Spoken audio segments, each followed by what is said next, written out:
नारी निंदा ना करो, नारी नर की खान, नारी से नर होत है, ध्रुव प्रहलाद समान।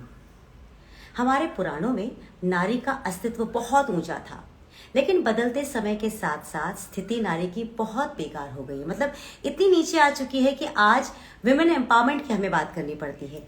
जो सशक्त थी उसे अब हम कहते हैं कि अब उसे सशक्त करने की आवश्यकता हो गई है। तो ये जो बदलाव हमारी सोसाइटी में आया है वो आखिर क्यों आया है, और अगर कोई इसके खिलाफ उठ खड़ा होता है तो लोग उसके पीछे पड़ जाते हैं। उन्हें लगता है कि किसी की हिम्मत हो ही कैसे सकती है कि वो अपने आप को एम्पावर कर सके या फिर हमारे पुरुष समाज में अपना वर्चस्व स्थापित कर सके। अब कुछ लोग क्या करते हैं ना, वो लोग विमेन एम्पावरमेंट को एक अलग तरीके से ही देखते हैं। उन्हें ऐसा लगता है कि अगर उन्हें पुरुषों से कंधा मिलाकर चलने की आज़ादी मिल जाए, यानी अगर वो छोटे कपड़े पहन सकते हैं या देर रात तक घर के बाहर रह सकते हैं, तो ही वो अपने आप को एम्पावर समझ सकती हैं। लेकिन मुझे लगता है कि विमेन एम्पावरमेंट या महिला सशक्तिकरण जो है वो इतना छोटा शब्द नहीं है। ये एक बहुत बड़े अधिकार की बात है। जो हमारा वर्चस्व जिस पर था वो छीन लिया गया, और अब उसके लिए ही, उसके अधिकार के लिए हमें लड़ना पड़ रहा है। आज मैं आपको जिनसे मिलवाऊंगी वो आज की नारी हैं। आज की नारी हैं उसका मतलब ये नहीं है कि उन्हें भी बहुत छोटे छोटे उदाहरणों के माध्यम से अपने आप को साबित करने की आवश्यकता है। वो कुछ ऐसा कर गुजरती हैं जिससे कि पुरुषों को बहुत परेशानी हो जाती है। और सच कहूँ तो कई बार लोग सोचते हैं कि वो धर्म विरोधी कार्य कर रही हैं। अभी हाल में उन्होंने एक ऐसा कार्य किया कि लोगों को ऐसा लगा कि उन्होंने बहुत गलत काम किया है, और इसलिए लोग उनको ट्रोल करने लगे। आज मैं आपको मिलवाने वाली हूँ सोशियो स्पिरिचुअल एक्टिविस्ट मीनाक्षी सहरावती से, जो कि एक बहुत ही अच्छी कथक नृत्यांगना है, सनातनी है, और धर्म को बहुत अच्छे तरीके से समझते हुए उस पर कार्य करती हैं। तो आज मैं उनसे ज़रा बात कर लेती हूँ और आपको मैं ज़रूर बताऊंगी कि किस वजह से लोग उनके पीछे पड़े थे। तो मीनाक्षी जी, मैं आपको एक रिक्वेस्ट भेज रही हूँ।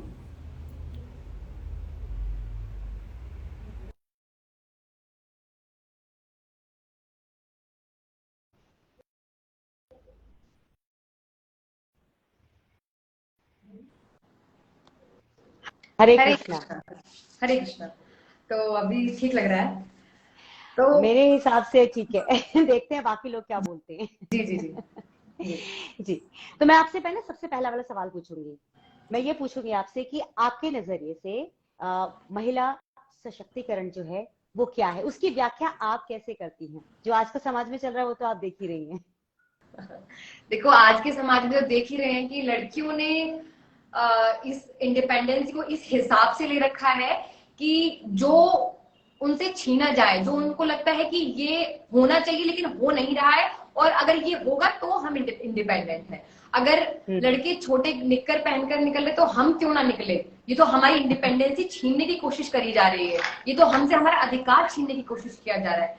अगर इस सब में अटके रहे तो उठ नहीं पाओगे कभी भी, और समझ ही नहीं पाओगे कि सच में सशक्तिकरण किस बात को कहा गया है। आप सोच रहे हो कि लड़कों के साथ बीड़ी पीने से, सिगरेट पीने से, दारू पीने से, उनके साथ क्लब जाने से आपको इंडिपेंडेंसी मिल रही है, तो ये बिल्कुल खराब बात है। आप अलग चीज को लेकर चल रहे हो। फिर आप सोच रहे हो कि इक्वल होना है। अरे आप इक्वल होने की बात कर रहे हो, लेकिन आप पहले से ही बहुत ऊंचे हो। आप देख नहीं पा रहे हो उस चीज को। तो हम्म। सिर्फ इस चीज में ना अपने आप को इक्वल करके, बल्कि इस चीज में भी देखा जाए कि आप और क्या क्या कर सकती हो। इतनी मैं देख रही हूँ कि अ, मतलब जो कहा जाता है कि लड़कियों को कि बिल्कुल आगे नहीं बढ़ रही हैं, लेकिन आज अगर देखेंगे, अगर सही मायने में बढ़ते हुए किसी औरत को देख रहे हैं तो मुर्मू जी को देख लीजिए आप। और बिल्कुल। कितनी ऐसी महिलाएं जिन्होंने सच में सशक्तिकरण का जो एग्जाम्पल है वो सेट करा है, वो है असलियत में एक विमेन एम्पावरमेंट। तो आप सोच रहे हो कि छोटे कपड़े पहनने से आपको सशक्तिकरण मिल रहा है, तो बहुत खराब बात है एकदम। तो ऐसे हम्म। बहुत सारे काम हैं। आप अच्छे कपड़े पहनकर, चुन्नी ढककर, सूट सलवार पहनकर भी बहुत अच्छे काम कर सकते हैं। जरूरी नहीं है उसके लिए आपको छोटे कपड़े पहनना पड़े कि ये हमारी बिल्कुल। इंडिपेंडेंसी। ठीक है। बिल्कुल आपने ठीक कहा, बिल्कुल आपने ठीक कहा। असल में क्या है कि आप थोड़ा लीक से हटकर काम कर रही हैं, है ना? अभी आप मेरे ख्याल से कॉलेज के भी अब क्या एग्जाम्स खत्म ही हुए हैं? जी जी तो बिल्कुल बिल्कुल, मेरे मास्टर्स के एग्जाम्स खत्म हुए हैं यूनिवर्सिटी ऑफ पतंजलि से। यूनिवर्सिटी ऑफ पतंजलि से। अच्छा, वही रह करके आपने एक ऐसा कृत किया जिसकी वजह से आप बहुत ट्रोल हुई हैं। आपने पुरुषों की दुनिया में अपना अपना एक स्थान बनाने की कोशिश की है। कोशिश इसलिए वर्ड यूज कर रही हूँ क्योंकि हमें अधिकार ही नहीं, हमें कहा जाता है कि आपको ये अधिकार ही नहीं है कि आप यज्ञोपवीत करें, आप जनेऊ धारण करें, और आपने बिल्कुल इसके इतर काम किया। जी जी। पहली बात तो आपको क्या कभी ये भय नहीं लगा कि आप वो कर रही हैं जो शास्त्रों में वर्णित ही नहीं है? ऐसा नहीं है, आप ये नहीं बोल सकते कि शास्त्रों में वर्णित नहीं है, बिल्कुल गलत है ये तो। हाँ। देखिए, यज्ञोपवीत लड़कियां नहीं पहनती ऐसा कभी था ही नहीं, यज्ञोपवीत कभी लड़कियां धारण करती नहीं है ऐसा कभी था ही नहीं। पहले लड़कियां यज्ञोपवीत धारण करती थी और बीच में कुछ रूढ़िवादिताओं के कारण लड़कियां वेद मंत्र नहीं पढ़ सकती, लड़कियां यज्ञोपवीत नहीं धारण कर सकती, लड़कियां हवन नहीं कर सकती, मंत्र पाठ नहीं कर सकती। ये रूढ़िवादिताओं के कारण स्थापना हुई थी इन चीजों की, लेकिन ऐसा कभी नहीं था कि लड़कियां यज्ञोपवीत धारण नहीं कर सकती है। देखिए, आप आपके घर में भी होंगे सरस्वती माता, गायत्री, शारदा, और आप इनके हाथों में देखोगे तो वेदों की बड़ी बड़ी पुस्तकें आप देखोगे, सरस्वती माता के हाथ में वेद है, तो वो कहाँ से आए, कहाँ से आए? अगर उनको वेद मंत्र पढ़ने की औरतों को आजादी नहीं, तो वो तो ऐसा तो नहीं है कि इन माताओं का निर्माण हमने अभी कर दिया है कि इसी दौरान करा है, ऐसा तो नहीं है। कब से हम माता सरस्वती के रूप में उनको ही देख रहे हैं कि जिनके हाथों में वेद है, वो कहाँ से आए वेद? तो जो यज्ञोपवीत संस्कार है, मैं उसका बता रही थी आपको कि हमारे धर्म में 16 संस्कार होते हैं, जिनमें से यज्ञोपवीत एक संस्कार है। तो आप मैं ठीक नेटवर्क ठीक है मेरे? बिल्कुल परफेक्ट है, बिल्कुल परफेक्ट है। धन्यवाद धन्यवाद। मैं सोच रही थी कि लोगों को, मैं चाहती हूँ कि ये बात ऐसे समझ आए कि जो मुझे लांछन लगाए गए थे या फिर मुझे जो गलत बताया जा रहा था, वो आज लोगों को समझ आए थोड़ा इस लाइव के माध्यम से। इसलिए मैं चाहती हूँ कि थोड़ी सी भी त्रुटि ना रहे बोलने में, थोड़ा सा भी नेटवर्क का इशू ना रहे। तो मैं ये बोलना चाह रही थी कि जो यज्ञोपवीत संस्कार है वो 16 संस्कारों में से एक संस्कार है, और ये 10वें नंबर का एक संस्कार है हमारे 16 संस्कार में से। जिसके बाद आता है हमारा वेद आरंभ, 10वां संस्कार है हमारा उपनयन संस्कार, और 11वां संस्कार है हमारा वेद आरंभ। तो इसका मतलब ये है कि जब तक आप यज्ञोपवीत धारण नहीं करेंगे, जब तक आप यज्ञोपवीत नहीं लोगे, तब तक आप वेद आरंभ नहीं कर सकते हो। और रही बात इसकी कि लड़कियां नहीं ले सकती क्योंकि कुछ महीने में कुछ ऐसे दिन होते हैं कि जो मासिक धर्म और पीरियड्स जो बोलते हैं लोग कि उस दौरान भी वो गंदगी होती है, ये और फलाना फलाना। देखो, रही बात इस सब चीज की, तो आपका जो जन्म है वो भी इसी कारण से हुआ है, ठीक है? माता सरस्वती हो, माता माता गायत्री हो, और भी ऐसी महिलाएं रही हैं हमारे इतिहास में, गार्गी, लोपामुद्रा, इन सब ने भी यज्ञोपवीत धारण किया था और वेदों की बहुत बड़ी ये ज्ञाता थी, ठीक है? तो मैं ये कहना चाहती हूँ कि हमारे जो यज्ञोपवीत में वो 3 धागे होते हैं, तो जो 3 धागे होते हैं वो 3 ऋणों को दिखाते हैं। एक मातृ पितृ ऋण, एक गुरु ऋण और एक ऋषि ऋण। अब ऐसा तो नहीं है जो ये ऋण है वो लड़कों के ऊपर है और लड़कियों के ऊपर नहीं है ये ऋण। अब माता ने अगर किसी को दूध पिलाया तो अपने लड़के को पिलाया है, उनके ऊपर ऋण है माता का, लेकिन लड़की को नहीं पिलाया, ऐसा तो नहीं है। तो जब ऐसा नहीं, जब माता भेदभाव नहीं कर रही है लड़के लड़की के दूध पिलाने में, तो हम उनका जो ऋण चुकाने में वो हम कैसे भेदभाव कर दें? तो मैं सिर्फ इतना कहना चाहती हूँ ये बात कि देखिए, ये तो बहुत बड़ी आप लोगों की गलतफहमी है कि लड़कियां यज्ञोपवीत धारण नहीं करती हैं। और अगर आप कह रहे हो कि ये हमारे वेदों में नहीं लिखा, नहीं, बिल्कुल ऐसा नहीं है। ऋग्वेद में स्वयं लिखा हुआ है कि लड़कियों को यज्ञोपवीत धारण करने का, शिक्षा लेने का, वेद मंत्र पढ़ने का पूरा अधिकार है, ऐसा कहीं नहीं है। और अब जो मैं जब यज्ञोपवीत धारण किया था, जो वो वीडियो डाली थी, तो बड़े गंदे गंदे कमेंट आ रहे थे मुझे, और किसका ले रहे थे एग्जाम्पल कि मनुस्मृति में लिखा हुआ है कि नारी नर्क का द्वार है। देखिए, आपके सोचने में ये आ रहा है नारी नर्क का द्वार है। नारी नर्क का द्वार किस वे में कहा गया था? वो लोगों को क्या है ना, आधी बातें वो सुनते हैं और आधी बातों को छोड़ देते हैं, ठीक है? जैसे हमारे धर्म में लिखा हुआ है कि अहिंसा परमो धर्म, ठीक है, अहिंसा। लेकिन ये नहीं लिखा हुआ है कि अगर आपके धर्म पर बात आए और अगर आपके ऊपर बात आए तो शस्त्र भी उठाना जरूरी है, ये भी लिखा हुआ है, लेकिन हमें सिर्फ इतनी सी दिखाई देती अहिंसो परमो धर्मः, नहीं। तो ये जो लिखा हुआ था नारी नरक का द्वार है, इसमें ये छोटी सी बात ये लिखी हुई थी। अगर आप नारी को भोग की दृष्टि से देखोगे, अगर नारी को सिर्फ भोगने की दृष्टि से देखोगे तो नारी नरक का द्वार है, आपको गलत जगह लेकर जाएगी वो नारी जिसको आप भोग की दृष्टि से देखोगे। ऑब्वियस है, अगर आप नारी को सिर्फ एक भोग का एक सामान समझोगे तो आप तो स्वयं नरक में जाओगे ही ना। तो वो उस वे में लिखा हुआ था, तो मुझे उसके तर्क दिए जा रहे थे कि मनुस्मृति में लिखा हुआ है कि नारी नरक का द्वार है, तो मनुस्मृति में तो ये भी लिखा हुआ था कि यत्र नारीस्तु पूज्यन्ते रमन्ते तत्र देवता, कि जहां नारियों की पूजा होती है, मतलब जिस घर में नारियों की पूजा होती है वो घर स्वयं एक स्वर्ग के समान है, ठीक है। तो मुझे समझ ये नहीं आ रहा है कि इसमें प्रॉब्लम किसको हो रही, किस वर्ग को प्रॉब्लम हो रही थी एक्चुअली, कि मैं यज्ञोपवीत नहीं ले सकती हूँ, या फिर मैं ये सिर्फ यज्ञोपवीत की बात भी नहीं है योगिता जी, ये मैं हवन भी करती हूँ, मैं वेद मंत्र भी पढ़ती हूँ, मैं पाठ भी करती हूँ, तो उसमें भी लोगों को प्रॉब्लम है। मैंने हवन का एक वीडियो डाल रखा था जिसके नीचे बहुत कमेंट्स आ रखे थे कि तुम सारे अगेंस्ट चलो, तुम सारे धर्मों से अगेंस्ट चलो, तुम हमारे धर्म को खराब कर रही हो, तुम्हें कोई अधिकार नहीं है हमारे धर्म में ये सब कुछ फैलाने का, तुम लड़कियों को गलत डायरेक्शन में ले जा रही हो।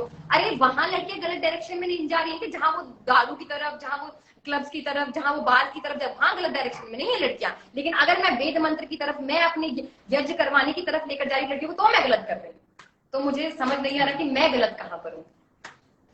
ये एक बहुत बड़ी बात आपने कही कि अगर हम गलत दिशा में जाते हैं, देखिए नारी पर हर तरीके से वार होता है, जो वहां जाती है ना, ऐसा नहीं कि वो बची हुई है, उनके ऊपर एक अलग किस्म से वार होता है।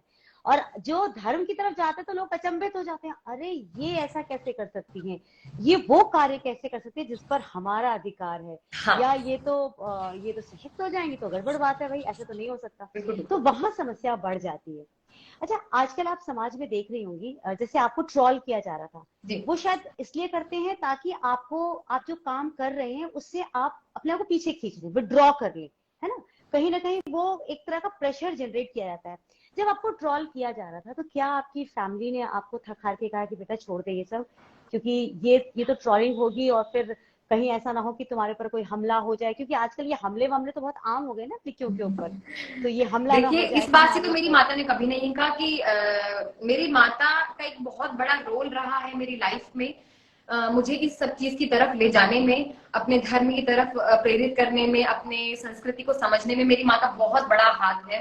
तो इस सब चीज के लिए तो कभी नहीं डरी, लेकिन मेरी माँ बड़ी डरती है कि मैं सीधा सीधा किसी एक कम्युनिटी के ऊपर कुछ बोल देती हूँ, तो वो बड़ा डरती है, जैसे आजकल के हालात देख ही रहे हैं, तो उसके ऊपर वो थोड़ा डरती है। लेकिन इसके ऊपर कभी नहीं डरती, कि वो कहती है कि अच्छा काम कर रही हो, करती रहो। पर मेरी माता नहीं डरी, लेकिन मैं थोड़ा सा डर गई थी कहीं पर कि इतना ट्रोलिंग हो ही रही है। एक आ जाती ह्यूमन टेंडेंसी होती है एक तरीके की, कि आपको लगता है कि कुछ अगर इतना ही अगर हेट फैल रहा है मेरी इस छोटी सी चीज से, तो हो सकता है कि मैं जड़ को खत्म कर दूं तो बात भी खत्म हो जाए, तो मैं काट देती हूँ वीडियो को। लेकिन मैं एक बहुत बड़ा आभार चाहूंगी श्री गौतम जी खट्टर जी का, कि जिन्होंने मुझे एक तरीके से संभाला उस टाइम पर, कि कोई बात नहीं मीनाक्षी जी, आप कुछ गलत नहीं कर रही है, तो आप इसको बने रहने दीजिए वीडियो को। अगर आपने कुछ गलत किया है तो डिलीट करिए, बिल्कुल डिलीट करिए। और अगर आज आप इसको डिलीट कर देती हैं तो लोगों के मन में यही बात बैठेगी, गलत तो थी तभी तो डिलीट कराएंगे। तो मैंने उनके कहने पर वो वीडियो नहीं डिलीट किया था, और मैंने कहा चलो आप चलने दो, क्योंकि उससे पहले मैं वेद मंत्र की वीडियो डालने में, या मैं अपना हवन करता हुआ वीडियो डालने में, या फिर मैं इनसे भी थोड़ा डरती थी कि बोलेंगे कि लड़कियां कैसे कर सकती हैं हवन। तो ये बहुत ये मैं अपने माता पिता को थैंक्स बोलना चाहूंगी इस बात का, कि उन्होंने मुझे कभी नहीं रोका इस सब चीज से, और मैं कुछ गलत नहीं कर रही हूँ, मुझे लगता है कि मैं कुछ गलत नहीं कर रही हूँ।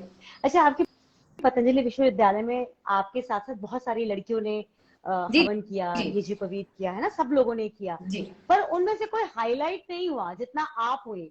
तो इसके पीछे वजह क्या? आप बहुत मुखर हैं, आप बोल देती हैं, इसलिए लोग आगे पीछे पड़ गए, या फिर कोई और मुद्दा था? देखिए, जब यज्ञोपवीत धारण करने की बात उठी यूनिवर्सिटी में, तो काफी लड़कियां पीछे हट गई कि हम नहीं ले सकते, ये बात थी जी।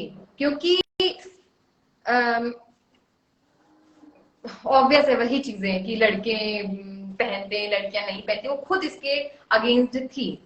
काफी लड़कियां पीछे हट गई थी कि हम नहीं लेंगे, हमारी परिवार सपोर्ट नहीं करेगा और ये कोई ऐसी अच्छी चीज नहीं है, सिर्फ लड़कों को लेनी चाहिए। उनकी खुद की रूढ़िवादिता ये बनी हुई थी, उनकी खुद की एक सोच बनी हुई थी। तो उस समय पे कुछ ही लड़कियां ऐसी थी जिन्होंने यज्ञोपवीत धारण किया। और रही बात इस चीज की कि मेरा इतना फैला क्यों, क्योंकि मैंने वो वीडियो डाल दिया था। दूसरा, मैं इंस्टाग्राम पे काफी एक्टिव हूँ। तीसरा, लोग एक तरीके से कोई पॉइंट ढूंढ रहे थे मुझे पीछे घसीटने का शायद। तो ऐसे 3-4 कारण रहे ताकि जिससे मेरी वीडियो इतना उठ गई और मेरे को इतनी गालियां पड़ी। तो गालियां तो मुझे लगता नहीं कि उनमें से किसी लड़की ने अपने व्हाट्सएप स्टेटस के अलावा कहीं पर वो वीडियो डाली थी। अच्छा, देखिए, जिगरा होना चाहिए कुछ करने के लिए। मुझे लगता है जो लोग भीड़ से अलग हटकर कुछ काम करते हैं, नाम भी वही करते हैं, है ना। तो आपने नाम भी किया, लोगों ने आप पर बहुत कुछ उल्टा सीधा कहा। और मुझे लगता है जब हम लोगों ने स्टार्ट किया था लाइव, तो बीच में भी कुछ लोग आए थे कुछ उल्टी सीधी बातें करने, वो अब गायब हो चुके हैं। तो मुझे यही लगता है कि जब लड़की कुछ काम करती है तो उसको नीचे दिखाने के लिए पुरुषों का एक पूरा झुंड है जो अटैक करता है। और सबसे वर्स्ट पार्ट ये है कि वो आपको जिस तरीके से जलील करते हैं, आपकी बॉडी को लेके शेमिंग करते हैं, वहां पे लड़कियां थोड़ा सा अपने आप को रोक लेती हैं। उन्हें लगता है कि बस अब रुक जाना चाहिए, क्योंकि अब बात हमारे चरित्र पर, हम पर, हमारे शरीर पर ऐसा आना शुरू हो चुका है। तो ये तो देखिए, आपने भी झेला ही होगा। बिल्कुल बिल्कुल। मैं और जिस वर्ग की एक समुदाय, एक सर्कल की जिसकी आप बात कर रही हैं ना, जो वो लड़कों का जो वो झुंड है, जो वो पुरुषों का वो झुंड है, वो वही झुंड है जो घर में अपनी औरत को, अपनी वाइफ को, अपनी बहन को रोकते हैं चीजों से। आपने देखा होगा कि तू ऐसे कैसे कर सकती है, या तू ऐसे कहाँ जा रही है, ऐसे बन के कहाँ जा रही है, खाना बना तेरा काम यही है सिर्फ। तो मुझे नहीं लगता उनके घर में उनको, उनकी जो वाइफ है, उनकी जो बहन है, उनकी, अरे उसको समझो, जो आपके घर में एक महिला बैठी हुई है, अगर वो नहीं होगी तो आपका घर घर नहीं रहेगा, मकान बन जाएगा, एक ईंट पत्थरों का एक कोठरा बन जाएगा। वो है तभी आपका घर घर है। तो सम्मान महिला को, मुझे जरूरत ये नहीं बताती कि हमारे समाज में इस महिला को सम्मान भीख में क्यों मांगना पड़ रहा है, कि हमें सम्मान चाहिए, हमें दे दीजिए सम्मान, हम भी सम्मान के एक हकदार हैं। आपको लग रहा है कि सम्मान सिर्फ लड़कों को मिलना चाहिए, ये लड़के बाहर काम करके आ रहे हैं, वो बेचारे थक जाते हैं। देखिए, मान लिया आप थक रहे हैं, लेकिन आप जो जॉब कर आ रहे हो 4 to 9, 5 to 9 के 9 to 5 की जो जॉब कर आ रहे हैं घर में, उससे आप थक रहे हैं और घर में आके आराम से बैठ जाते हो और आपके आगे खाना आ जाए तो खा के सो जाते हो। लेकिन आप 24 आवर की, 12 आवर की पूरी ऐसा जॉब कर देखिए तो समझ आएगा। अगर एक दिन भी एक पुरुष ने पूरा घर का काम कर लिया और महिला घर से बाहर है, संभाल नहीं पाते वो घर को, संभाल नहीं पाते। अरे मेरे सॉक्स कहाँ है, कहाँ रख दिए थे, ये कहाँ रखा है, ये कहाँ है। बिल्कुल ठीक है, बिल्कुल सही आपने कहा। मीनाक्षी जी, जैसे आप जी, पढ़ भी रही है आप, तो आपने क्या सोचा हुआ है कि आप आगे क्या करेंगी? मतलब आपका जो ऑरा है वो मुझे देखकर कहीं ना कहीं ऐसा था, कहीं ऐसा ना हो कि जल्दी आपको कोई पॉलिटिकल पार्टी उठा के ले जाए कि तुम बहुत मुखर हो, प्रखर हो, चलो हमारा पॉलिटिक्स ज्वाइन कर लो। आपका आपका लेकिन पर्सनल चॉइस क्या है? अगर आपको ऐसा ऑफर मिलेगा तो आप ज्वाइन करेंगी? देखिए, रही बात पर्सनल चॉइसेस की, अगर आप ये कह रहे हो कि पॉलिटिक्स आगे मौका मिलेगा तो जरूर जाएंगे।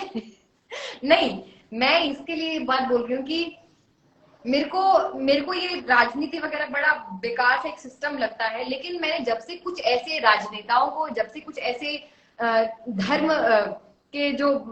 की रक्षा करने वालों को देखा है, जो राजनेता के रूप में हमें दिखाई दे रहे हैं आज, जो एक राजनीति में दिखाई दे रहे हैं, लेकिन धर्म की रक्षा करने वाले जो लोग हैं, उनको जब देखती हूँ तो लगता है कि ऐसा तो मैं भी कुछ कर सकती हूँ। कि तो अपने, देखिए, क्योंकि सबसे बड़ा आजकल जो पॉइंट है, आजकल एक पॉइंट जो उठ रहा है, एक विषय जो उठ रहा है, वो यही है कि धर्म की रक्षा।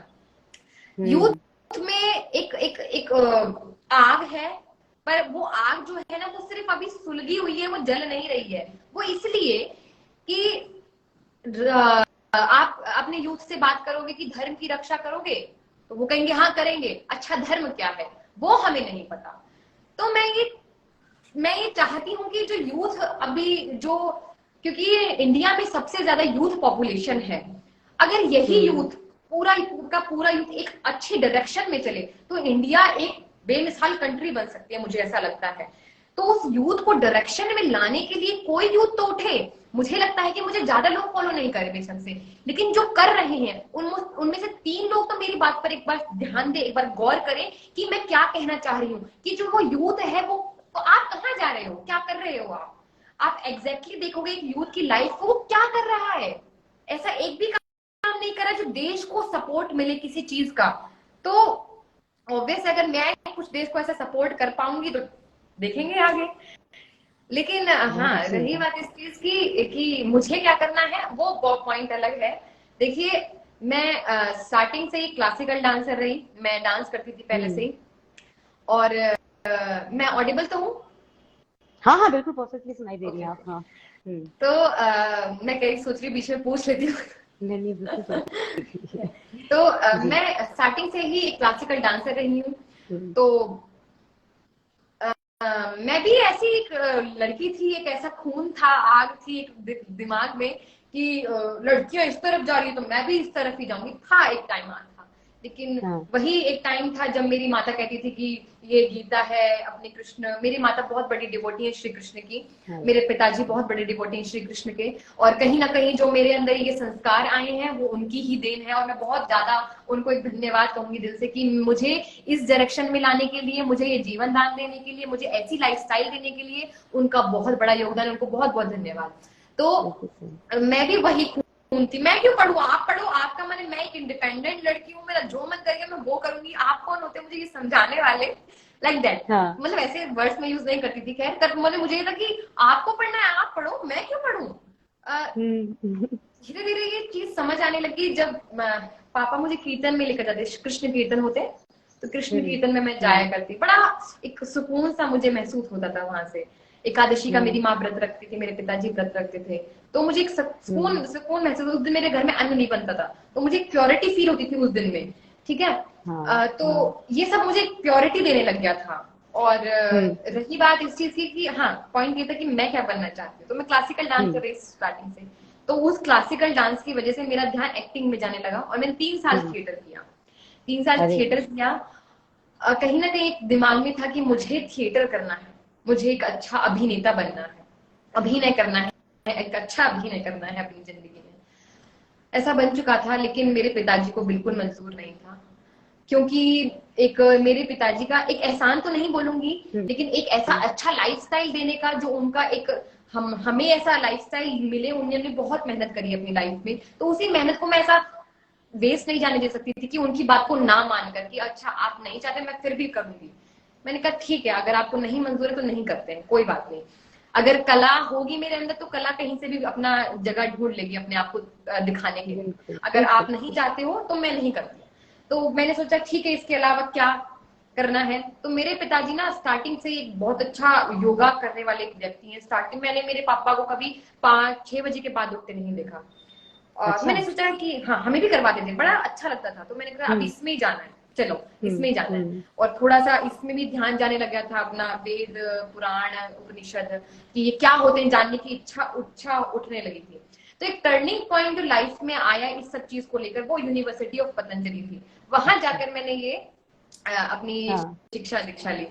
तो बनना क्या है आगे वो तो अब लाइफ ही बताएगी, क्योंकि मुझे अभी नहीं पता है क्या बनना है। कोई बात नहीं, आपने बहुत कुछ कर लिया और आप जिस पथ पे चल रहे हैं, मुझे लगता है कई बार बस पहला कदम देख लीजिए, उसके बाद वो धीरे धीरे सही दिशा पे कदम जो है आपको अपनी मंजिल तक ले ही जाती है। लेकिन एक फोकस बना के रखिएगा, जहां जा रहा है वो बहुत इंपॉर्टेंट भी होता है। बहुत जी जी बिल्कुल। अच्छा, आप लाइफ में बहुत सारे चैलेंजेस लेती हैं, है ना, तभी मैं आपको कह रही थी कहीं कहीं आप राजनीति में ना चले जाएं। आप बहुत सारे चैलेंजेस लेती रहती हैं, तो आपको ऐसा लगता है कि आपके लिए जब मम्मी पापा लड़का ढूंढेंगे तो वो आपकी तरह ही बहुत जुझारू सशक्त, मतलब ऐसा स्ट्रांग बंदा ढूंढेंगे कि जो आपको बराबर की टक्कर दे सके, क्योंकि आप सोशली भी स्ट्रांग हैं, स्पिरिचुअली भी स्ट्रांग हैं, तो लड़का भी उनको वैसे ही ढूंढना पड़ेगा। कभी कोई बात होती है इस बारे में घर पे? होती है, देखिए होगी क्यों नहीं। हूँ तो वही पराया जाति अच्छा, ऐसा जोक सपाट वही कि एक दिन तो जाना है ही। देखिए जब, पर बात ये है कि जब तक ना हो सके तब तक मत करो। जब लगे कि चलो उम्र निकल रही है या फिर मम्मी पापा का ज्यादा ही फोर्स बन रहा है, दबाव बन रहा है, हाँ। तो कर लेंगे कभी। और रही बात इस चीज की कि देखिए कि ना, जो मुझे लगता है जो पति पत्नी का जो एक संबंध होता है वो अगर कोऑर्डिनेट करना पड़ता है, कोऑर्डिनेशन से चलेगा वो। अगर एक जना भी अपने आप को ऊंचा दिखाने की कोशिश करेगा तो मुझे लगता है कि नहीं चल पाएगा। क्योंकि मैंने ऐसे ही रिश्ते देखे हैं कि मेरी जॉब ज्यादा इंपॉर्टेंट है, मेरी जॉब ज्यादा इंपॉर्टेंट है, तो बच्चे को कौन संभाले। देखिए ये एक एक कोऑर्डिनेशन अगर नहीं होगा पति पत्नी के बीच में तो नहीं चल सकती। तो पता नहीं कि कौन आएगा जीवन में, अगर कोई भी आए चाहे तो, पर मैं कोशिश करूंगी कि वही जो हो सकता है कि कुछ चीज मेरे में ना हो, कुछ कमियां मेरे में हो, तो मैं उन कमियों को सुधारूंगी। हो सकता है कि कुछ सामने वाले में कमियां हो और मुझे लगता है कि उसको ये सब चीज सीखने की जरूरत है। हो सकता है कि वो मेरी तरह इतना ज्यादा स्पिरिचुअलिटी में ना हो, इतना ज्यादा इस सब चीज के बारे में ना सोचता हो, पर अगर ये अच्छी चीज है और उसको लगा ये अच्छी चीज है तो मैं समझा पाऊंगी कहीं ना कहीं। तो आगे का पता नहीं, पर जैसा माता पिता ने संस्कार दिए वो तो थोड़ा बहुत काम ही करते हैं। ब्यूटीफुल। अच्छा, आपका कोई ऐसा इंस्पिरेशन है, कोई ऐसा व्यक्ति या कुछ भी ऐसा जो आपको बहुत इंस्पायर करता हो? देखिए बिल्कुल आप सही बोल रहे हो, पर अलग अलग फील्ड में अलग अलग मेरे थोड़े से जो ज्यादा इन्फ्लुएंस कर रहे हैं मुझे, अलग अलग फील्ड में अलग अलग लोग हैं। ठीक है, जैसे अगर मैं इंस्टाग्राम पे हूँ और काफी अच्छे अच्छे कंटेंट क्रिएटर्स हैं इंस्टाग्राम पे, बहुत अच्छा अच्छा बोलते हैं। लड़कियों में भी काफी अच्छा अच्छा, एक मुस्कान रघुवंशी करके हैं, बहुत अच्छा बोलती हैं मुस्कान जी। और एक अपने गौतम खट्टर जी हैं, बहुत अच्छा बोलते हैं। तो मुझे ऐसा लगता है कि इन सब लोगों से जो स्पिरिचुअलिटी का एक, मुझे लगता है सबसे पहली बात तो कि स्पिरिचुअलिटी का जो ये एक मुझे लगता है इंस्टाग्राम पे या सोशल मीडिया पर जो ये एक लहर चली है स्पिरिचुअलिटी की, वो बहुत अच्छी है। क्योंकि काफी टिकटॉक के टाइम पर कोई, मुझे लगता नहीं ऐसा कोई स्पिरिचुअल बंदा, ऐसा कोई ज्ञान देने वाला था। अभी इंस्टाग्राम चला है और भी सोशल मीडिया प्लेटफॉर्म है जहां धीरे धीरे करके ऐसे यूथ खड़े हो रहे हैं। मुझे लगता है यूथ ये एक इंपॉर्टेंट टर्म है इस लाइन में, यूथ।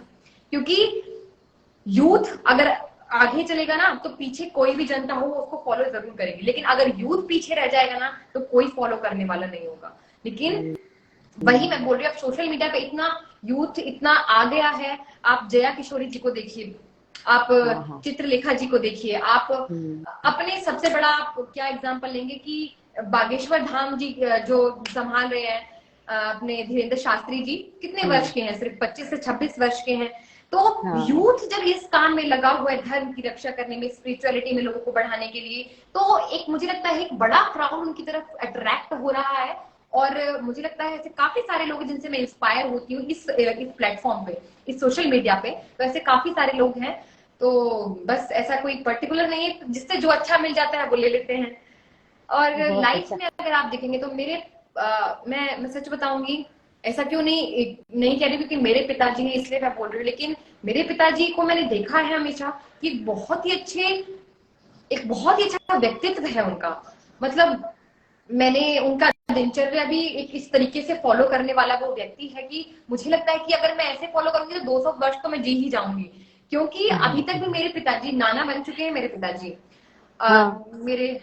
मेरे भांजे भांजियां हैं और अभी तक भी बिल्कुल काले बाल, एकदम फिट एंड फाइन है, बिल्कुल ग्लो करता है चेहरा। वो 6 बजे से पहले उठना, अपना वॉक पर जाना, रनिंग करना, आकर फिर ये एलोवेरा ग्लोए का जूस पीना, ये खुद निकालते हैं। वो भी हमारे घर में पूरे में अभी भी छत पे एलोवेरा लगी हुई है, ग्लोए की डंडियां लगी हुई है, तुलसी का पानी पीना, ऐसा। और दूसरा ये हुआ, और मेरे को लगता है जो व्यक्ति एक सात्विक लाइफस्टाइल को जीता है वो खुद भी एक सात्विक बन जाता है, सात्विक पर्सनैलिटी बन जाता है। तो वही सात्विक पर्सनैलिटी मुझे अपने अंदर भी चाहिए। तो मैं अगर मुझे लगता है अरे ऐसी चीजों को फॉलो करूंगी तो वही सात्विकता मुझमें भी आएगी।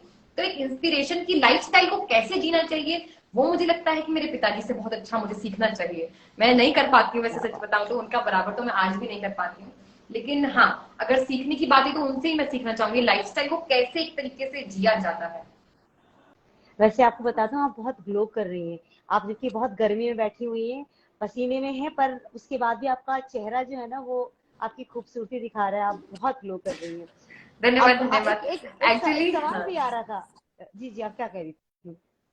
हाँ, एक्चुअली एक्चुअली वही वही एक कारण यही है कि एक तो मेरा घर में कंस्ट्रक्शन चल रहा है, थोड़ा आवाज भी खटपट खटपट आ रही होगी। मुझे बहुत इस चीज का थोड़ा खेद है कि अगर किसी को इस चीज नहीं से नहीं, कोई बात नहीं, परेशानी हो रही हो। कोई बात, कोई कोई हाँ। दिक्कत नहीं हुई, कोई दिक्कत नहीं हुई। एक सवाल पूछा था, फ्लोटिंग कृष्णा के नाम से प्रोफाइल है उनका, बार बार सवाल आ रहा था। तो वो पूछ रहे थे कि आप जो है अपनी सोशल लाइफ और स्पिरिचुअल लाइफ दोनों कैसे बैलेंस करती हैं? ओके। सोशल, अच्छा सोशल किस डायरेक्शन में सोशल, आपको क्या लगता है अब किस डायरेक्शन में सोशल? मुझे ऐसा लगता है कि जैसे हम सोशल लाइफ हमारी होती है, लोगों के साथ मिलना जुलना, जो हमारा नॉर्मल एक रूटीन होता है, उसे शायद उन्होंने सोशल लाइफ कहा।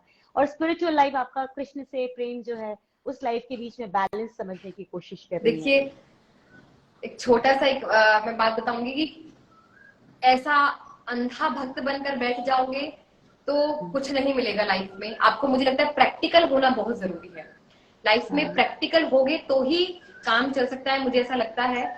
आ, देखिए, जब आपको समय मिल रहा है या एक ऐसा पर्टिकुलर समय निकाल लीजिए। देखिए, बोलते थे ना पुराने लोग की दिनचर्या सेट करिए, वो दिनचर्या सेट करना बहुत जरूरी है।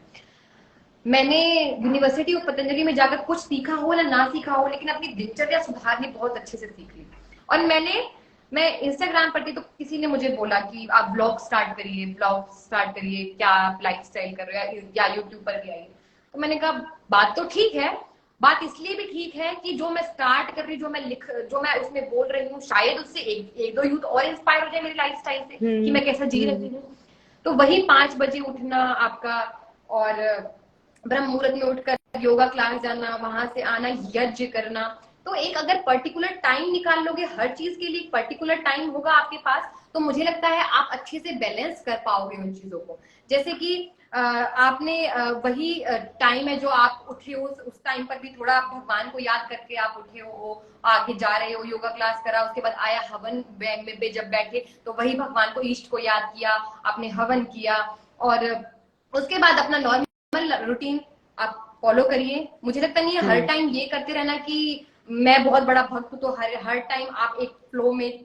ठीक है, बहुत जरूरी है, मुझे लगता है कि आज के टाइम में ये बहुत जरूरी है कि आपको स्पिरिचुअल होना चाहिए, लेकिन आप किस डायरेक्शन में और किस वे में स्पिरिचुअल है ये भी मैटर करता है बहुत ज्यादा। हाँ, बिल्कुल ठीक कह रही हैं, ठीक है। अच्छा, आप जितना समय गुजार चुके हैं, बहुत बड़ी तो है नहीं, मेरे ख्याल से 20-22 साल की हैं आप। 21। ये आपका 21 साल की, हाँ 21 साल की। तो इतनी इतनी बड़ी जिंदगी नहीं है, लेकिन इतनी सी जिंदगी में आपने बहुत कुछ झेल लिया, जो लोग अक्सर बहुत साल निकालने के बाद झेलते हैं ना, परेशानियां झेलते हैं, लोगों से ट्रॉल होना झेलते हैं। आजकल तो बहुत इजी हो गया किसी को ट्रॉल करना, अपने आप को मेंटली प्रेशराइज करके रख लेना बहुत इजी हो गया। आप सोशल मीडिया पे रहते हैं, लोग आपको प्रेशराइज कर देते हैं किसी न किसी तरीके से। आप इग्नोर करें तो आपको पर्सनल मैसेजेस भेज देते हैं ना, परेशान करने के लिए। जब ऐसा दौर होता है जिंदगी का, आप अपने आप को किस तरह से स्ट्रेंथ देती हैं और इस दौर के बाहर निकलती हैं? आप क्या छुप के बैठ जाती हैं, या फिर अपने आप को मोटिवेट करती हैं किसी तरीके से? देखिए, मोटिवेट की तो मोटिवेशनल स्पीकर हूँ मैं देखिए, मुझे लगता है कि ट्रोलिंग तो होती है, जरूर होती है, और लोग हाँ करते हैं और अभी भी करते हैं।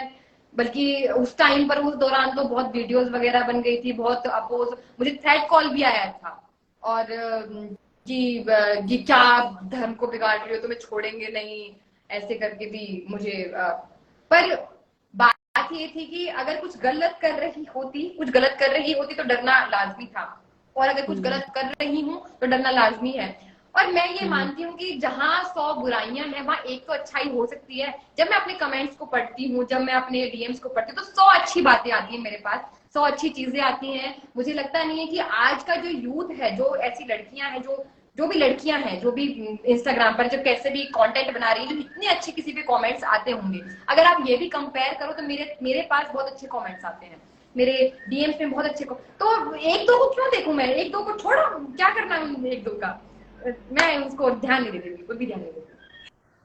ब्यूटीफुल। अच्छा, अगर आपको अपने अपने एक्सपीरियंस से 3 सबक, 3 लेसन्स हमें देने हो, तो आप ऐसी कौन सी 3 बातें हैं जो आप हमें सिखाना चाहेंगे? मुझे क्या, आपके तो बहुत सारे फैंस हैं, उनको भी सीखना है आपसे कुछ 3 इंपॉर्टेंट पॉइंट्स। देखिए, सबसे पहले तो यूथ के लिए ही है मेरा, मुझे लगता है कि मैं यूथ के ऊपर ज्यादा इसलिए बोलती हूँ कि यूथ को मैं देखना चाहती हूँ एक अच्छे डायरेक्शन में। यूथ को, अगर यूथ अच्छे डायरेक्शन में होता, मुझे लगता है पूरा दुनिया ही अच्छे डायरेक्शन में होगी एक तरीके से, कि यूथ ही कंट्रोल कर रहा है एक तरीके से। तो राइट। यूथ के लिए ये है कि इतना प्रैक्टिकल और इतना वो बनने की जरूरत नहीं है कि एकदम क्या बोलते हैं उसको, अपना सेकुलर, सेकुलर बहुत हो रहा है ना आजकल कि अरे ठीक है धर्म, ठीक है पूजा पाठ ओल्ड फैशन, इतना करने की जरूरत नहीं है। आप अगर, मैं एक चीज छोटी सी बात बताऊंगी, पूरे दिन में से अगर एक समय भी आप निकाल लेते, 1 घंटा या आधा घंटा भी निकाल लेते हो, तो जितना मन को संतुष्टि मिलती है ना, उतना मुझे आप मानोगे कहीं कहीं किसी जगह नहीं मिलती। और वो उस संतुष्टि को आप कैसे भी ले सकते हो, ऐसे ले सकते हो, उस टाइम पर मेडिटेशन कर लीजिए, आप चैंटिंग कर लीजिए। तो 1 घंटा, 1 घंटा एक स्पिरिचुअल वे में आप अपने आप को दीजिए। 1 घंटा, मात्र 1 घंटा, सुबह शाम कभी भी 1 घंटा अपने आप को दीजिए कि जहां आप अपनी स्पिरिचुअल ग्रोथ कर सकें। तो मुझे लगता है ये बहुत जरूरी है, जो आप फील करोगे कि आपकी लाइफ में उसकी कितने इंपॉर्टेंस है। और मुझे लगता है कि दूसरा एक मैं पॉइंट ये बताना चाहूंगी कि योगा, देखो मैं ऐसी यूनिवर्सिटी से आती हूँ, ऐसे एक ऐसी हस्ती को फॉलो कर रही हूँ, स्वामी रामदेव जी को, तो मुझे लगता है कि योगा आपकी लाइफ को चेंज करने वाला एक एलिमेंट है। मैं भी इतना नहीं मानती थी कि बहुत मैं भी नहीं मानती थी, लेकिन जब से मैंने इसको फॉलो करा है, तो आप विश्वास मानिए कि मुझे लगता है मेरे अंदर बहुत सारे चेंजेस आए हैं। अपनी लाइफ को एक अच्छा डायरेक्शन देने के लिए, अपनी लाइफ को और एजफुल बनाने के लिए, और एज ज्यादा जीने के लिए आपको इस चीज का सहारा जरूर लेना पड़ेगा। योगा बहुत जरूरी है, आप योगा जरूर करिए। तीसरा एक बात है कि अपने धर्म को जानने की कोशिश करिए। मैं एक रिक्वेस्ट भी मान लीजिए इसको मेरी, जैसे अभी आप देख रहे केरला स्टोरी आया था, तो केरला स्टोरी में एक छोटी सी जो क्वेश्चंस पूछे गए थे, तो वही क्वेश्चंस आज अपने आधे यूथ से पूछ लो तो उनको भी नहीं पता, उनको भी नहीं पता। तो वो जो क्वेश्चंस आपको कहाँ से पता लगेगा, कैसे अपने अपने धर्म को ग्रेट महसूस करोगे कि हमारा धर्म इतना ग्रेट है, कैसे बताओगे सामने वालों को कि इतना ग्रेट है। ये एक कारण है कि अपनी संस्कृति को ना लोग भूलते जा रहे हैं। और अपनी संस्कृति इतनी महान है, ये आपको तब पता लगेगी जब थोड़ा बहुत अपने ग्रंथों को उठाकर पढ़ना शुरू करोगे। अरे पढ़ना मत शुरू करो, कोई बात नहीं, जानना शुरू करो, मत पढ़ो, क्योंकि आजकल क्या हो गया ना, हम पढ़ना थोड़ा सा कम पसंद करते हैं, लेकिन सुनना और या देखना एक हमें अच्छा लगता है। चलो आप मत देखिए, मत पढ़िए, नहीं पसंद है तो थोड़ा सुनना पसंद कर लीजिए। यूट्यूब चलाइए, भगवत गीता के अच्छे अच्छे पाठ देने वाले वहां बैठे हुए हैं, इतने अच्छे अच्छे वक्ता बैठे हुए हैं। तो जहां जिस टाइम को आप यहाँ यूटिलाइज कर रहे हो स्क्रॉल करने में, आज अच्छा अच्छा गाने चल रहे हैं, आप देखिए ट्रेंडिंग गाने चल रहे हैं, उन पे रील बना रहे हैं, चलो बनाइए, उस पे अपोज नहीं है आपका, उससे प्रॉब्लम नहीं है। प्रॉब्लम बस इस चीज से है कि जहां इतना घंटा इस चीज में दे रहे हो, वहां 1 घंटा आप कहीं ना कहीं ऐसी चीज में दे दीजिए, या तो पुस्तक ही उठा लीजिए। अगर पुस्तक ना उठाई जा रही है आपसे, तो आप अपना यूट्यूब खोलिए, अपना गूगल खोलिए, जो भी है आप तो स्पॉटिफाई वगैरह पे भी ये सब कुछ आ गया है आपका, भगवत गीता एंड ऑल, तो सुनना शुरू कर दीजिए। तो कम से कम अपने धर्म को महसूस तो कर पाओगे कि कितने ग्रेट, हमने कितने अच्छे धर्म में जन्म लिया है, कितनी अच्छी संस्कृति में हमने जन्म लिया है। तो ये फील कर पाओगे क्या हमारे रूट्स हैं। ये फील कब कर पाओगे, जब खुद को नॉलेज होगी। जब नॉलेज ही नहीं होगी तो आगे वाले क्वेश्चन मार्क लगाकर चले जाएंगे और आप उत्तर भी नहीं दे पाओगे। आपको लगेगा बात तो ठीक है, बात तो ठीक कह रहा है ये, हमें तो नहीं पता ऐसा क्या उखाड़ लिया है हमारे शंकर ने, ऐसा क्या उखाड़ लिया है हमारे कृष्ण ने, तो कैसे फील करोगे। ये कारण है। तो 3 यही मेरे है कि आप थोड़ा स्पिरिचुअलिटी की तरफ जाइए, अपने आप को काम करने की कोशिश करिए, वो मेडिटेशन चैंटिंग कुछ भी करके, और 1 घंटा आप अपने इन पुस्तकों पर को थोड़ा एक उठा लीजिए। कुछ तो ऐसा होगा, सत्यार्थ प्रकाश हुई, भगवत गीता हुई, उपनिषद हमारे, कुछ भी शुरू तो करिए। मुश्किल होती है, बहुत मुश्किल होती है, लेकिन मुझे लगता है कि इतनी फैसिलिटीज हम यूथ को मिल रही है ना इस मोबाइल के कारण, कि बहुत आसान हो गई है हमारे लिए चीज। आप कुछ भी पढ़ना चाहते तो इतना मुश्किल है ही नहीं कुछ पढ़ना। आप इसको खोलिए, आप कौन सा ग्रंथ पढ़ना चाहते हो, क्या नहीं समझ आ रहा है आपको, आप डालिए, इस पर सब कुछ निकल कर आएगा। तो कोशिश कर सकते हैं, मुझे ऐसा लगता है। बहुत अच्छी बात आपने कही। देखिए, 2 क्वेश्चन है। एक तो किसी ने बोला कि बनवारी वाला भजन आप सुना दीजिए। एक तो मैंने भी पसंद क्वेश्चन पढ़ा आपका, आपसे भजन कोई सुनना चाहता है। और एक सवाल मैं बहुत देर से नजरअंदाज करने की कोशिश कर रही हूँ, लेकिन मुझे लगता है कि बार बार पूछा जा रहा है, तो बहुत ज्यादा नहीं, लेकिन थोड़ा सा आप जरूर बताइएगा। अभी रिसेंटली आपने सुना होगा कि दिल्ली में ही एक लड़के ने एक लड़की को बहुत बहुत बुरी तरीके से मार दिया, और फिर वहां पे हिंदू मुस्लिम की बातें शुरू हो गई। तो मुझे ऐसा लगता है कि मरने वाली एक लड़की है। सबसे बड़ा मुद्दा तो ये है कि हर बार एक स्त्री, हर बार एक लड़की की जान जाती है। मुद्दा हम चाहे हिंदू मुस्लिम का बना लें, चाहे किसी का भी बना लें, लेकिन अगर बलात्कार होता है तो उसमें जाती है एक लड़की की जान, है ना, इज्जत उसकी जाती है। मुझे लगता है कि लड़की धर्म ही एक अलग हो जाना चाहिए। अब वो हर धर्म से अलग हो चुकी है लड़की, उसके ऊपर तो हर कोई अपनी जो है शक्ति प्रदर्शन करने की कोशिश करता है। अब इस मुद्दे पर लोग चाहते हैं कि आपके व्यूज वो जानना चाहते हैं कि उस लड़की की अगर हत्या हुई है तो आपका नजरिया क्या देखिए, कहता है? गलती किसकी है इस पर ना देखकर कि लड़के की गलती, लड़की की गलती है, ये धर्म वो धर्म, हिंदू मुस्लिम के छोड़कर अगर देखा जाए तो मैं 60% जो गलती है, आप इस बात पर ध्यान दीजिएगा क्यों बोल रही हूँ, 60% जो गलती है वो लड़की की ही थी। देखिए, सबसे जरूरी चीज जो है, देखिए, और लड़की की भी ना होकर 60% गलती नहीं, 60% जो गलती है वो माँ बाप की है। अब काफी सारे लोग या काफी सारी जनता माँ बाप के नाम पर थोड़े रुष्ट हो जाती है, लेकिन सिंपल सी बात ये है, जब घर में वो शिक्षाएं दी जाएंगी, पहले शुरू से मैं बोल रही हूँ, शुरू की बात बोल रही हूँ। आप सही कह रहे हो कि धर्म को ना देखकर आप देखिए कि लड़की थी वो पहले। अगर घर में वो शिक्षाएं दी जाएंगी कि बेटा ये सब ठीक, ये सब बॉयफ्रेंड गर्लफ्रेंड ये चीज अलग है, आप अपनी पढ़ाई पर पहले ध्यान दीजिए, या फिर थोड़ा बहुत उसको चेक किया जाए कि लड़की क्या कर रही है, कहाँ जा रही है, किससे मिल रही है। 3 साल हो गए, वो लड़का बोल रहा है कि 3 साल से रिलेशनशिप में थे एंड ऑल, कुछ भी टाइप, तो 3 साल से पेरेंट्स को खबर भी नहीं लग रही है कि वो किसके साथ रिलेशनशिप में है या क्या हो रहा है उसकी लाइफ में, क्या चल रहा है। तो ये बहुत बुरी बात है। सबसे एक तो जो एक पॉइंट है, ये बच्चे अपने आप को ना इंडिपेंडेंट समझने के लिए क्या कर देते कि माँ बाप को अपने से बहुत अलग कर देते, दूर कर देते कि ठीक है हमारी लाइफ में हम खुद देख लेंगे। तो जहां एक उम्र होती है जहां आपको माँ बाप ना टोटली गलत दिखाई देते हैं, बहुत एकदम खराब, कि क्या लोग हैं ये, क्या जिंदगी है इनकी, हमारी जिंदगी देखो, हम ऐश कर रहे हैं, तुमने क्या उखाड़ा है अपनी जिंदगी में, ऐश तो हम कर रहे हैं, हम लाइफ जी रहे हैं, आपने जी थोड़ी, आपने तो काटी है। तो जो ये पॉइंट बच्चों के मन में आता है माँ बाप को लेकर, तो उसके बाद कुछ उम्र ऐसी आती है कि जहां आपको वो पॉइंट सही लगने लग जाते हैं जो उन्होंने बोले होते हैं, जो हमें पहले गलत लग रहे थे। तो अगर उन पॉइंट्स पर पहले ही बच्चा ध्यान दे ले कि बात वो ठीक बोल रहे हैं, उनकी बात पर ध्यान देना चाहिए, या पेरेंट्स भी अपने बच्चों पर थोड़ा ध्यान देने लग जाएं कि क्या कर रही है, कहाँ जा रही है, किससे मिल रही है, कौन इसके दोस्त है, एक बार नजर डाल लो। तो गलती इस पेरेंट्स की और बच्चों की दोनों की मिलाकर है इस चीज में। और रही बात उस चीज की, हाँ, धर्म के ऊपर नहीं बोलूंगी, लेकिन अगर थोड़ी भी नॉलेज होती उस लड़की को, थोड़ी नॉलेज होती कि वो लड़का, मेरे को समझ नहीं आ रहा है कि लड़कियों की सेंस कहाँ चली गई है, मुझे समझ नहीं आ रहा है कि लड़कियां अपनी सिक्स्थ सेंस को, बोलते हैं लड़कियों में सिक्स्थ सेंस होती है, तो वो उसको महसूस क्यों नहीं कर पा रही है कि क्या उसमें खिचड़ी पक रही है, क्या वो लड़का चाह रहा है, उसको सेंस क्यों नहीं पर। अब अगर आप सेंस करके भी उसको इग्नोर कर रही हो तो आपकी गलती है। और मुझे समझ ये नहीं आ रहा है कि जिस टाइम पर वो हत्या की जा रही थी तो जो वो व्यक्ति वहां पर घूम रहे थे, उनकी आत्मा कहाँ मर गई थी, कहाँ, मतलब मुझे समझ नहीं, उनको नींद आई होगी उस दिन, उन्होंने खाना खा पाया होगा उस दिन, क्या उन्होंने अपनी बेटी को देखकर एक बार नहीं सोचा होगा कि आज जो इस लड़की का हाल हुआ है, क्या वो कल को हमारी लड़की का भी हो सकता है।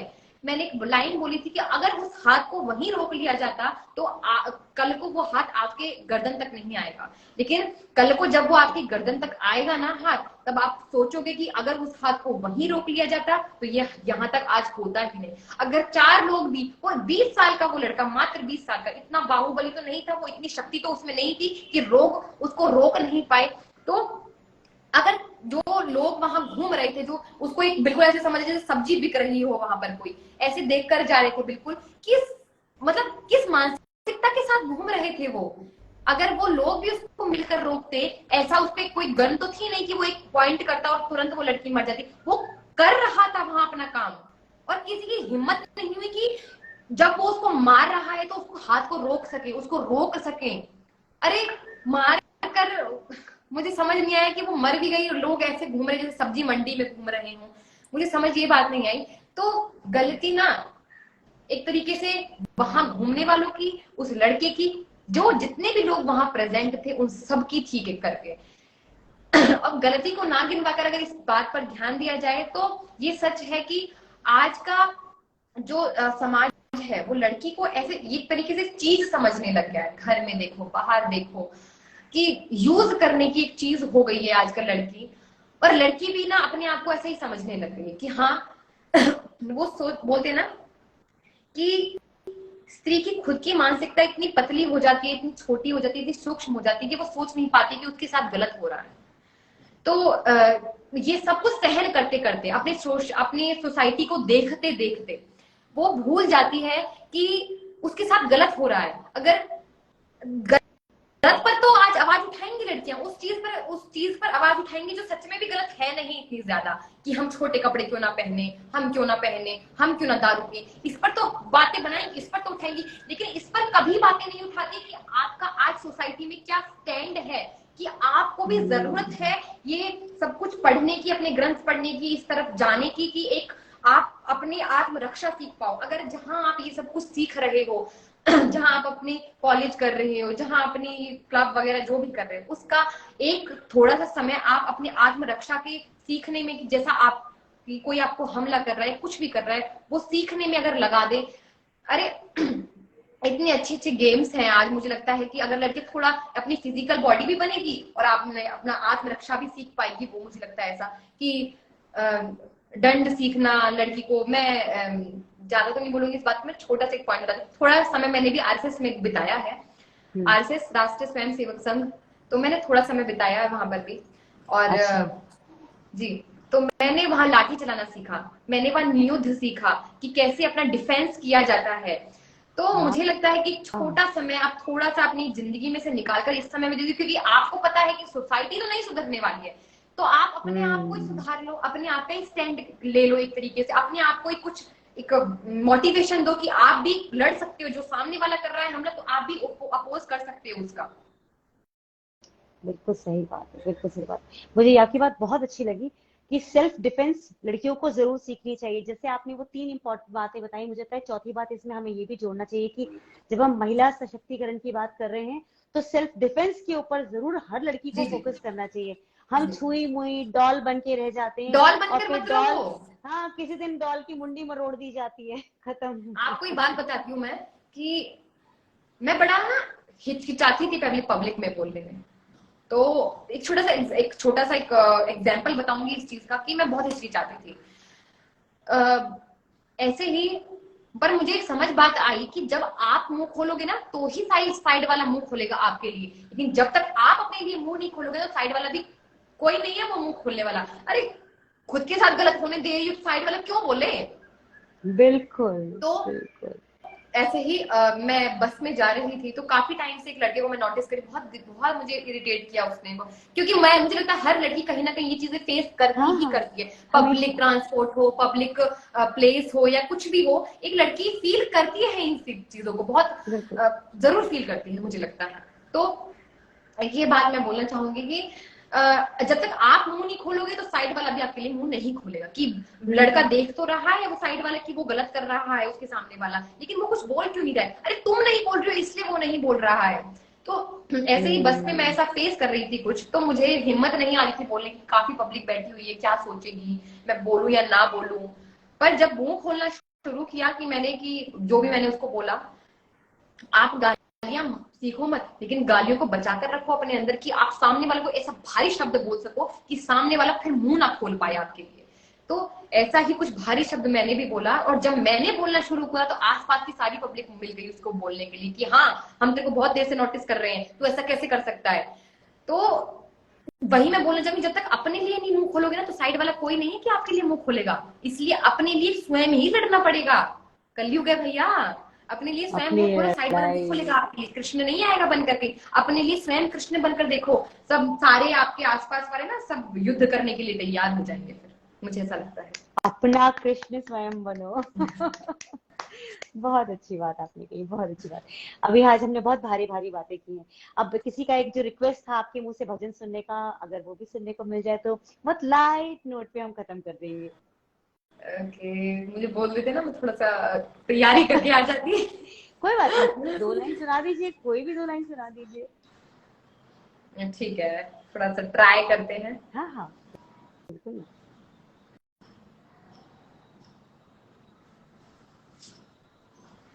जरी की पगड़ी बांधे सुंदर आंखों वाला, जरी की पगड़ी बांधे सुंदर आंखों वाला, कितना सुंदर लागे बिहारी, कितना लागे प्यारा रे, जरी की पगड़ी बांधे।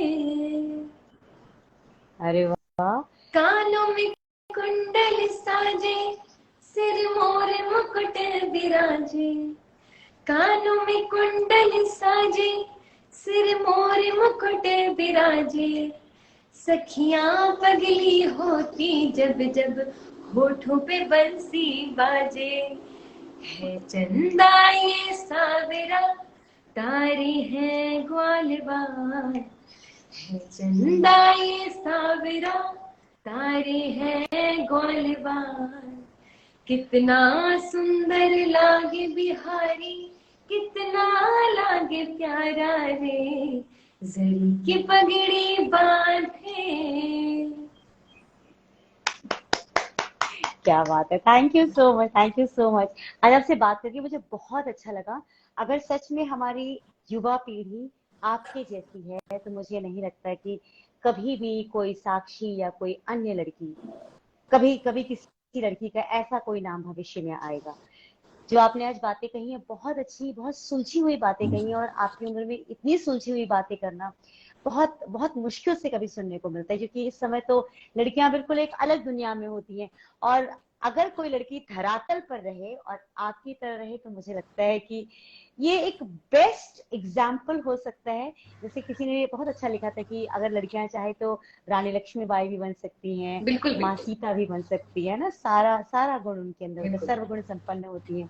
बस उन्हें उभारने की आवश्यकता है। तो जी मुझे बिल्कुल लगता है कि बिल्कुल। आप यूथ आइकन के तौर पर जल्दी ही लोगों के दिलो दिमाग पर छा जाएंगी, ये मुझे दिख रहा है। और ऑल द वेरी बेस्ट, यूं ही आगे बढ़ते रहिए, लोगों को इंस्पायर करते बहुत रहिए। बहुत और धन्यवाद। फिर मुझे कुछ बहुत इंपॉर्टेंट टॉपिक लगेगा तो मैं आपसे जरूर किसी दिन और भी जी बात जी, बहुत करूंगी। बहुत धन्यवाद। मुझे भी बहुत, योगिता जी, बहुत बहुत अच्छा लगा। एक बात मुझे आपकी बहुत अच्छी लगी कि इतनी सहजता से प्रश्न पूछना और इतनी सरलता से उसको सुनना, कि सुन नहीं पाते लोग में, सुनने की शक्ति ना बहुत थोड़ी कम हो चुकी है, कि सुनना पसंद नहीं करते, लेकिन आपने इतनी ध्यान से मुझे सुना और मेरी बातों पे एग्री किया, मेरी बातों को समझा, और आपके माध्यम से सबसे बड़ी बात तो कि मैं लोगों को अपनी चीजें समझा पाई हूँ, मैं अपनी बातें समझा पाई हूँ लोगों को आपके द्वारा। ये बहुत अच्छा मुझे लगता है कदम था मेरे लिए।